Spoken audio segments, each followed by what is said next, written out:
Tamil Nadu politics చాలా ఆసక్తికరంగా మారాయి. మరి కాసేపట్లో అమిత్ షాతో అన్నాడీఎంకే చీఫ్ పళనిస్వామి భేటీ కాబోతున్నారు. పొత్తులపై ఈ ఇద్దరు నేతలు కూడా చర్చించబోతున్నారు. ఇప్పటికే తమిళనాడు బీజేపీ చీఫ్ గా నాగేంద్రన్ పేరు ఖరారైనట్టుగా తెలుస్తోంది. అన్నాడీఎంకేలో సుదీర్ఘ కాలం పనిచేశారు నాగేంద్రన్. తమిళనాడు బీజేపీ అధ్యక్ష మార్పుపై అమిత్ షా ట్వీట్ చేశారు. అధ్యక్ష పదవికి ఒకే నామినేషన్ దాఖలైందన్నారు అమిత్ షా. అన్నామలై బీజేపీకి ప్రశంసనీయమైన సేవలు అందించారన్నారు. మోదీ విధానాలు ప్రజలకు చేరవేయడంలో ఆయన సఫలమయ్యారన్నారు. ఇకపై జాతీయ స్థాయిలో అన్నామలై నైపుణ్యాలు ఉపయోగించుకుంటామంటున్నారు. ఇక అన్నామలై చేసిన సహకారం మరవలేదని కొనియాడారు అమిత్ షా.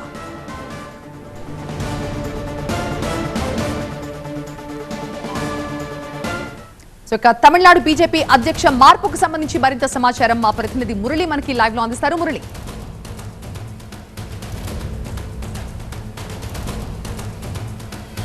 అంటే 2 రోజుల పర్యటన నిమిత్తం చెన్నై వచ్చినటువంటి అమిత్ షా వరుస భేటీలతో ఉదయం నుంచే బిజీగా ఉంటూ ఉన్నారు. సో ముందుగా బీజేపీ నేతలతో సమావేశానికంటే ముందుగా కూడా బీజేపీకి సానుభూతిపరుడైనటువంటి తుగ్లక్ పత్రిక ఎడిటర్ గురుమూర్తితో భేటీ అయ్యారు. కీలక విషయాలపై చర్చించారు.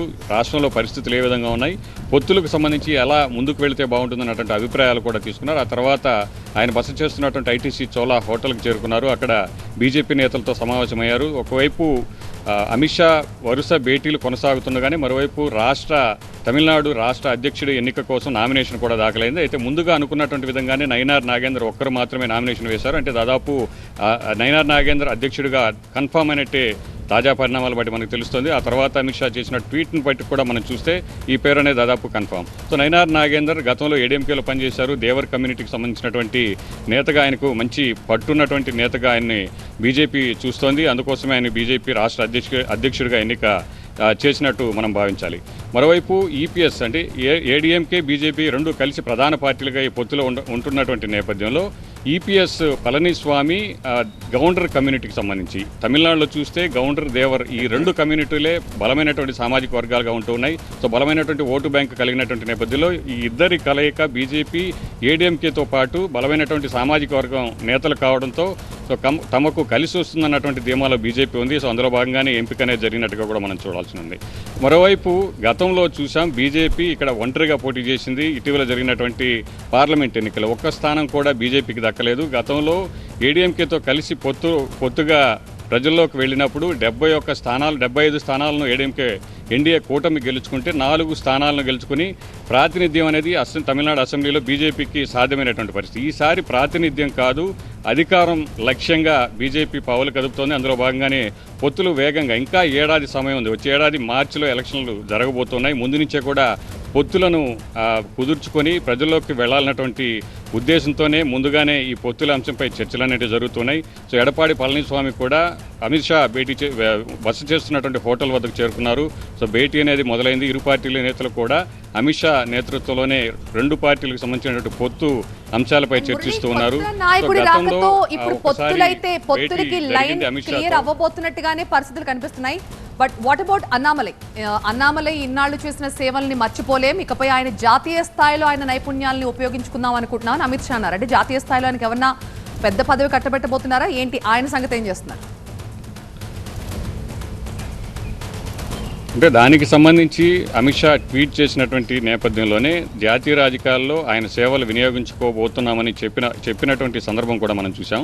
అయితే దక్షిణాది రాష్ట్రాలకు ఇన్ఛార్జిగా ప్రకటించేటువంటి అవకాశం ఉంది. దక్షిణాది ఉన్నటువంటి 5 రాష్ట్రాలకు అందరినీ కూడా సమన్వయం చేసి దక్షిణాది టార్గెట్గా బీజేపీ అన్ని రాష్ట్రాల్లో కూడా అధికారంలోకి రావాలని ప్రయత్నాలు చేస్తున్నటువంటి నేపథ్యంలో తమిళనాడులో ఎప్పుడూ లేని విధంగా బీజేపీకి ఒక బ్రాండ్ తీసుకొచ్చారు అన్నామలై. అలాంటి అన్నామలైని దక్షిణాది రాష్ట్రాల్లో కనుక పార్టీకి వినియోగించుకుంటే ఖచ్చితంగా అది తమకు ఉపయోగపడుతుందన్నటువంటి ఉద్దేశంతోనే బీజేపీ ఉంది. 5/5లో నెక్స్ట్ స్టోరీ చూద్దాం. తెలంగాణలో అకాల వర్షం అన్నదాతని ఆగమాగం చేసింది. కొన్ని చోట్ల వర్షాలు, ఇంకొన్ని ప్రాంతాల్లో గాలివాన బీభత్సంతో పెద్ద ఎత్తున పంటలు దెబ్బతిన్నాయి. పంట నష్టంపై మంత్రి ఉత్తమ్ కుమార్ రెడ్డి టీవీ9తో మాట్లాడారు. ఆ డీటెయిల్స్ ఇప్పుడు బ్రేకింగ్ లో చూద్దాం. తడిసిన ధాన్యం కొనుగోళ్లపై మంత్రి ఉత్తమ్ కీలక వ్యాఖ్యలు చేశారు. రైతులకి అనుకూలంగానే నిర్ణయం తీసుకుంటామన్నారు మంత్రి. రైతాంగానికి ఎట్టి పరిస్థితిలో నష్టం జరగనివ్వమన్నారు. కొనుగోళ్లపై సీఎం వ్యవసాయ శాఖతో చర్చించాక నిర్ణయం తీసుకుంటామని తెలిపారు. అకాల వర్షంలో తడిసిన ధాన్యం విషయంలో ప్రభుత్వము ముఖ్యమంత్రి గారు వ్యవసాయ శాఖ మంత్రివర్యులు పరిశీలిస్తున్నారు. రైతుల పక్షపాత ప్రభుత్వం మాది. రైతులకు అనుకూలమైన నిర్ణయం తీసుకుంటామని చెప్పి నా సంపూర్ణ విశ్వాసం, నా నమ్మకం, నాకున్న సమాచారం. ఇక అకాల వర్షాలతో కరీంనగర్లో ఆరబోసిన ధాన్యం మొత్తం తడిసి ముద్దైపోయింది. అటు వరంగల్లో మొక్కజొన్న గాలి దుమారానికి నేలవాలింది. నిజామాబాద్లో కల్లాల్లో ఆరబోసిన ధాన్యం మొత్తం తడిసిపోవడంతో రైతుల అవస్థలు అన్నీ ఇన్ని కావు. అటు మెదక్ జిల్లాలో వరి పంట దెబ్బతినడంతో రైతులు లబోదిబోమంటున్నారు. ఇక రాష్ట్ర వ్యాప్తంగా 24,000 ఎకరాల్లో పంట నష్టం జరిగింది. అత్యధికంగా సిద్దిపేట జిల్లాలోనే నష్టం వాటిల్లినట్టుగా అధికారులు చెబుతున్నారు.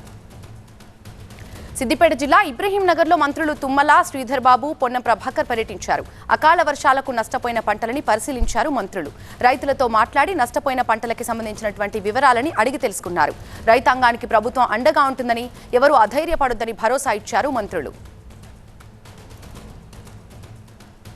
పూర్తి డీటెయిల్స్ మా సీనియర్ కరెస్పాండెంట్ సంపత్ అందించడానికి లైవ్ లో సిద్ధంగా ఉన్నారు. సంపత్, అకాల వర్షంతో అపార నష్టం వాటిల్లింది. మరి ప్రభుత్వం తరపున రైతులకు ఎటువంటి భరోసా ఉండబోతోంది?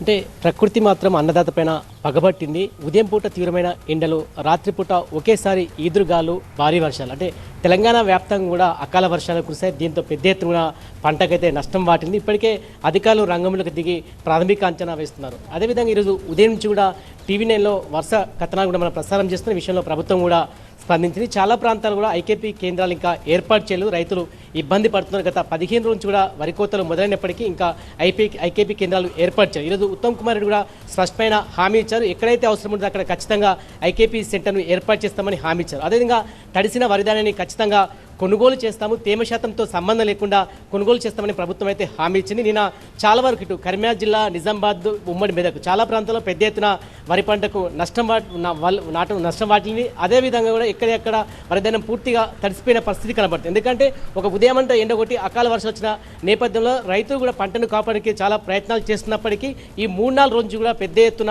అకాల వర్షాలు అయితే కురిశాయి. ఇప్పటికైతే ప్రభుత్వం స్పందించి నష్టపోయిన పంటకు పరిహరిస్తామని హామీ ఇచ్చింది. Right, thank you Sampath. Anantapuram jailer వేధిస్తున్నాడు అంటూ విశాఖ సైబర్ క్రైమ్ పోలీసులకి ఒక యువతి ఫిర్యాదు చేసింది.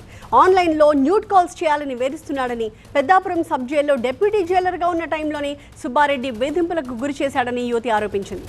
ఈ క్రమంలో ఆయనపై చర్యలు తీసుకోవాలి అంటూ జైళ్ల శాఖ డీజీకి లేఖ రాశారు Visakha CP Bagchi. Peddapuram sub jail నుంచి ఇటీవలే అనంతపురం సబ్ జైలుకి బదిలీ అయ్యారు సుబ్బారెడ్డి. జైలర్పై త్వరలో ఛార్జ్ షీట్ ఫైల్ చేస్తామని చెప్పారు విశాఖ సిపి బాగ్చి. ఈ కేసుకు సంబంధించి అన్ని ఆధారాలను జైళ్ల శాఖ డీజీకి పంపించామన్నారు సిపి. మా ప్రతినిధి ఖాజా మరింత సమాచారంతో సిద్ధంగా ఉన్నారు. ఖాజా, ఈ జైలర్కి సంబంధించి గతంలో కూడా ఇలాంటి ఆరోపణలు ఏమన్నా వచ్చాయా? ఆ యువతి ఫిర్యాదులో ఇంకా ఎలాంటి డీటెయిల్స్ ఇచ్చింది?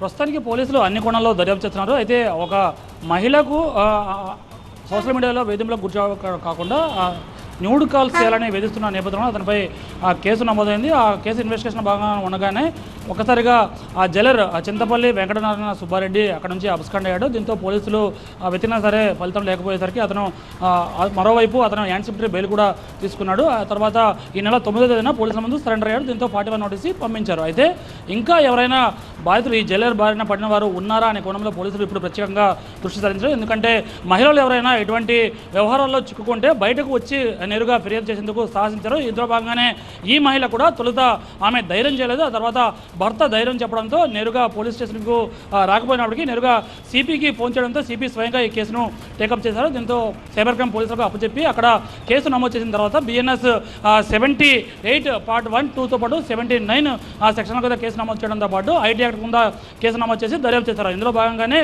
పోలీసులు అన్ని కోణాల్లో దర్యాప్తు చేస్తారు. గత 6 ఏళ్లుగా ఈ బాధిత మహిళ తమ ఫేస్బుక్ అకౌంట్ నిర్వహిస్తుంది. అయితే గత 4 నెలల క్రితం సుబ్బారెడ్డి అకౌంట్తో ఒక ఫ్రెండ్ రిక్వెస్ట్ వచ్చినప్పటికీ ఆమె దానికి యాక్సెప్ట్ చేయలేదు. ఆ తర్వాత కూడా మెసెంజర్ నుంచి ఆమెకు కాల్స్ చేస్తూ వచ్చాడు. ఆ తర్వాత మెసేజ్లు చేస్తూ వచ్చాడు. అయినప్పటికీ ఆమె స్పందించకపోయేసరికి ఒక పార్వతీపురంలోని ఆ బంధువుల ఒక ఫంక్షన్లో ఉండగా ఆమెకు మళ్ళీ కాల్ చేసి అకౌంట్ నెంబర్ కూడా అడిగి అందులో డబ్బులు కూడా వేసేందుకు కూడా ఆయన చెబుతూ వచ్చాడు. ఎందుకంటే ఒకవేళ ఈ విధంగా మెసేజ్లతో ఆమె వశం కాకపోతే నేరుగా ఆర్థిక సహాయం అందించి తద్వారా ఆమెను ట్రాప్ చేసి తను వశపరచుకోవాలని అనుకుంటున్నారు. ఇందులో భాగంగానే ఈ నెల మార్చి 15వ తేదీన కూడా అర్ధరాత్రికి ఒక ఫోన్ కాల్ చేసి అర్ధనగరంగా ఫోన్ కాల్ చేయడం కాకుండా వీడియో కాల్ చేయాలంటూ ఆమెను వేధించడం. దీంతో ఆమె పోలీసులకు ఫిర్యాదు చేయడంతో ఈ మొత్తం వ్యవహారం వెలుగుతో వచ్చింది. దీంతో అతన్ని 41 నోటీస్ ఇచ్చి పంపినప్పటికీ అతన్ని మళ్ళీ పిలిచి విచారించి మరింతమంది ఎవరైనా బాధితులు ఉన్నారనే కోణంలో కూడా పోలీసులు దర్యాప్తు చేసే అవకాశం ఉంది. ఇప్పటికే జైలు శాఖ డీఐజీతో పాటు ఐజీ డీజీకి కూడా సిపి ప్రత్యేకంగా ఆధారాలతో శాఖాపరమైన చర్యలు తీసుకోవాలని ఇప్పటికే లేఖ కూడా రాశారు. ఈ నేపథ్యంలో ఒకవైపు శాఖాపరమైన చర్యలతో పాటు అతనిపై మరింత పట్టు బిగించేలా పోలీసులు మరో కోణంలో దర్యాప్తు చేస్తూ ఉన్నారు. Right, thank you Khaja. అది జైలర్ వేధింపుల కేసుకు సంబంధించిన మరిన్ని ఎక్స్క్లూజివ్ డీటెయిల్స్ ని 8 o'clock కి సూపర్ ప్రైమ్ టైంలో మేము ముందు ఉంచబోతున్నాం.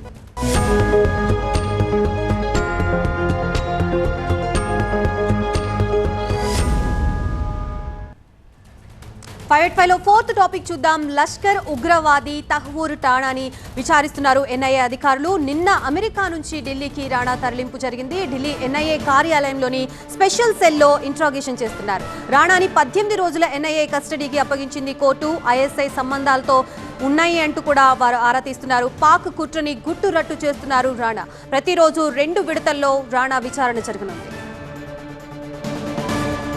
ముంబై దాడుల గురించి నిజాలు కక్కుతున్నారు లష్కర్ ఉగ్రవాది తహ్వూర్ రాణా. అతడితో నిజాలు కక్కిస్తోంది ఎన్ఐఏ. ఢిల్లీ ఎన్ఐఏ కార్యాలయంలో రాణాని విచారిస్తున్నారు ఎన్ఐఏ అధికారులు. ఎన్ఐఏ కార్యాలయంలోని అండర్ గ్రౌండ్ సెల్లో ఈ ఉగ్రవాదిని విచారిస్తున్నారు. ముంబై దాడులకి ఐఎస్ఐ ఎలా ప్లాన్ చేసిందన్న విషయంపై ప్రధానంగా ఆరా తీస్తున్నారు.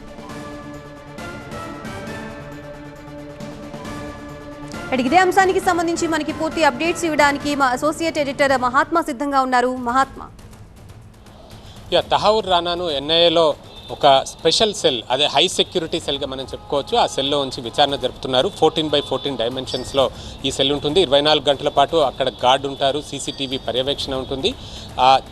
డిఐజీ జయారాయ్ నేతృత్వంలో 12 మంది అధికారులు 2 సెషన్లుగా ఈ విచారణ జరుపుతున్నారు. మొదట అతని నేపథ్యం గురించి, బాల్యం, ఈ డేవిడ్ హెడ్లీతో ఉన్న పరిచయం, స్నేహం, వీటన్నిటి గురించి కూడా అడిగారు.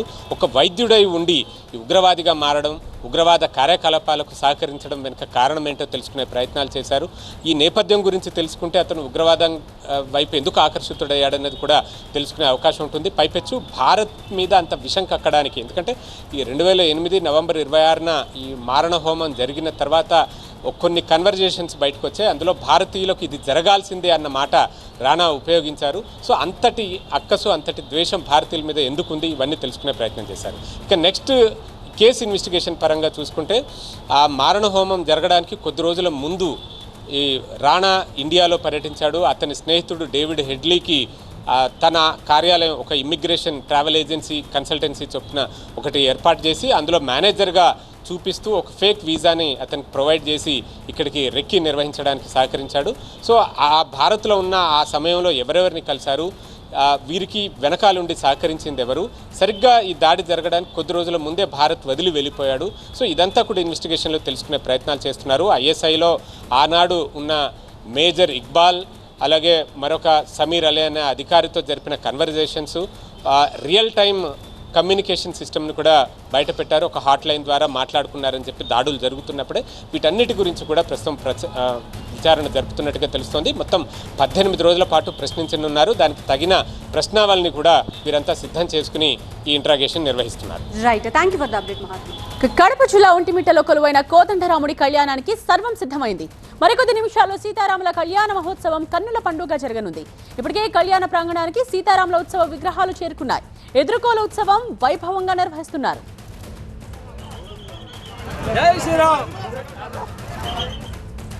సీతారాముల కళ్యాణోత్సవానికి సీఎం చంద్రబాబు కుటుంబ సమేతంగా హాజరవుతున్నారు. సో వేడుకకు సంబంధించిన విశేషాలు అందించడానికి సీనియర్ కరెస్పాండెంట్ రాజు సిద్ధంగా ఉన్నారు.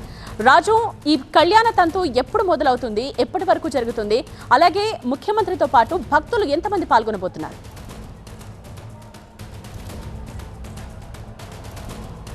అంటే రానుండే రాముడి కళ్యాణాన్ని చూద్దామని చెప్పి టీటీడీ ఏ విధంగా ఆహ్వానించిందో అదే రకంగా ఏర్పాటు కూడా చేసింది. మరి కాసేపట్లోనే ముఖ్యమంత్రి రాష్ట్ర ప్రభుత్వం తరఫున పట్టువస్త్రాలు సమర్పిస్తారు. ఇది 6:30 నుంచి 8 వరకు కూడా కళ్యాణం జరుగుతుంది. అయితే ఈసారి కళ్యాణం నిర్వహించే ప్రాంతంలో పటిష్టమైనటువంటి ఏర్పాట్లు అయితే టీటీడీ చేసినట్టుగా స్పష్టమవుతోంది. దాదాపుగా 147 గ్యాలరీలను ఏర్పాటు చేసి అందులో 60,000 మంది భక్తులు కూర్చునే విధంగా కళ్యాణాన్ని తిలకించే విధంగా సౌకర్యవంతమైన ఏర్పాట్లు చేసింది. ఈసారి భక్తులు ఎవరైతే కళ్యాణంలో పాల్గొంటారో వాళ్ళకి ముత్యాల తలంబరాలతో పాటు తిరుమల శ్రీవారి లడ్డూని ఉచితంగా అందజేయబోతోంది. ప్రత్యేకించి కంకణంతో పాటు అంటే కళ్యాణానికి హాజరయ్యే ప్రతి భక్తుడు సంతృప్తిగానే కళ్యాణంలో పాల్గొన్నామనగా తృప్తిని కలిగించే విధంగానే టీటీడీ ఏర్పాటు చేసింది. ముఖ్యమంత్రి కూడా మరి కాసేపట్లోనే పట్టు వస్త్రాలు కూడా సమర్పిస్తారు. దాదాపుగా 2 గంటల పాటు అంటే నిండు పౌర్ణమిలో జరిగే కళ్యాణం కాబట్టి పటిష్టమైనటువంటి విస్తృతమైన బందోబస్తు కూడా ఏర్పాటు చేశారు. సీసీ కెమెరా నిఘాలతో పాటు డ్రోన్ కెమెరాలు కూడా వినియోగిస్తున్నారు. దాదాపుగా 2,500 మంది పైగానే పోలీసులు, టీటీడీ విజిలెన్స్ సిబ్బంది విధుల్లో ఉన్నటువంటి పరిస్థితి కనిపిస్తుంది. భక్తులకు ఏ రకమైన అసౌకర్యం కలగకుండా ఏర్పాటు చేసింది. ప్రత్యేకించి 28 కౌంటర్లను ఏర్పాటు చేసి అక్కడ శ్రీవారి ప్రసాదంతో పాటు ముత్యాల తలంబరాలను భక్తులకు అందజేసే ప్రయత్నం చేస్తుంది. ఎవరైతే కళ్యాణానికి దగ్గరగా చూడాలనుకుంటారో వాళ్ళందరూ కూడా 23 ఎల్సీడీ స్క్రీన్స్ని ఏర్పాటు చేసి పెద్ద ఎత్తున అయితే కళ్యాణం నిర్వహించేందుకు ఏర్పాటు చేసిన నేపథ్యంలో ఏకశిలా నగరంగా ఉన్నటువంటి ఒంటిమిట్ట ఆలయంలో కొద్దిసేపటి క్రితమే ఇప్పటికే ఉత్సవమూర్తులు కూడా 12 టన్నులతో అలంకరించినటువంటి పుష్పాలతో ఉన్నటువంటి కళ్యాణ వేదిక కొద్దిసేపటి క్రితమే ఉత్సవం మూర్తులు వచ్చాయి. కాబట్టి కళ్యాణ వేదిక అంగరంగ వైభవంగా జరిగేందుకు కూడా ఏర్పాటు చేసిన నేపథ్యంలో ఈసారి టీటీడీ విస్తృతమైన ఏర్పాటు చేసిన నేపథ్యం మరి కాసేపట్లో కళ్యాణం ప్రారంభమవుతుంది. ముఖ్యమంత్రి పట్టు వస్త్రాలు సమర్పించిన తర్వాత ఈ క్రతువు అయితే ప్రారంభమయ్యే అవకాశం అయితే ఉంది. Right Raju, thank you. ఇది 5 at 5. ఇక ట్రంప్ ఆకడు, చైనా తగ్గదు. అమెరికా చైనా టారిఫ్ వార్ ప్రపంచాన్ని బెంబేలెత్తిస్తోంది. దీనికి సంబంధించిన complete details 6 PM full and ఫైనల్లో సత్య అందిస్తారు. Don't miss.